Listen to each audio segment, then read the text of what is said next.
নির্জলা একাদশী সম্বন্ধে আজকে কিছু বলবো, তোমরা অবশ্যই এটা শুনো।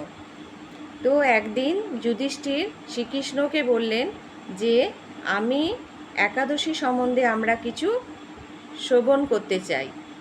তো তখন যুধিষ্ঠিরের কথায় শ্রীকৃষ্ণ বললেন, এই ব্যাপারে আমি কোনো কিছু বলবো না, যা বলবেন ব্যাসদেব বলবেন। তখন ওনারা ব্যাসদেবের কাছে গিয়ে হাজির হলেন। ব্যাসদেবকে বললেন, একাদশী ব্রত সম্বন্ধে আমরা কিছু জানতে চাই।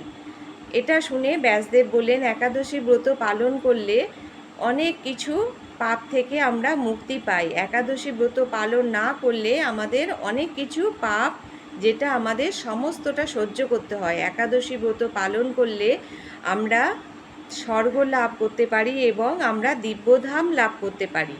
একাদশী ব্রত পালন শুনে তখন পাণ্ডবদের মধ্যে একজন ভীম, তিনি বললেন যে আমি তো কোনো একাদশী ব্রত পালন করতে পারি না।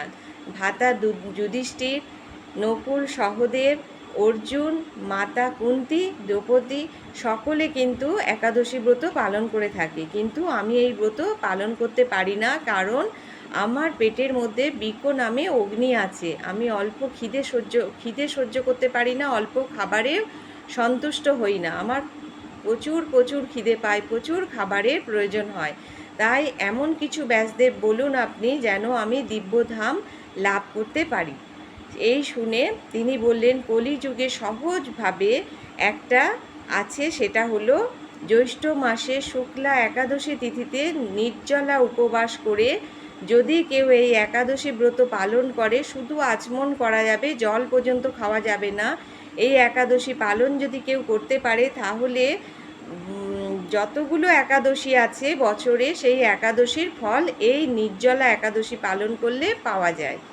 এটা শুনে ভীম বললেন, এটা খুবই ভালো ব্যাপার। তো তখন বললেন যে এই নির্জলা একাদশীর দিন থেকে দ্বাদশী পর্যন্ত সারা দিন জলও না খেয়ে এই উপবাস করতে হবে। এই উপবাস শেষে স্নান করে শ্রীকৃষ্ণের পূজা করতে হবে, অর্চনা করতে হবে, এবং গরিব দুঃখী যে কোনো মানুষকে একটু হলেও তাকে খাবার বা যা হোক কিছু দান করতে হবে। দান করে তারপরে নিজে খেতে হবে, এইভাবে বা ভোজন করতে হবে। এইভাবে যদি এই একাদশী পালন করা যায়, তাহলে আমাদের পাপ ক্ষয় হয়, এমনকি যমরাজ পর্যন্ত স্পর্শ করতে পারে না এবং দিব্যধাম লাভ হয়।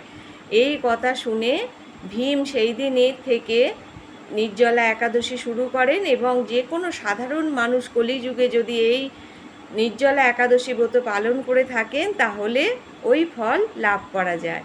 জয় শ্রী কৃষ্ণ।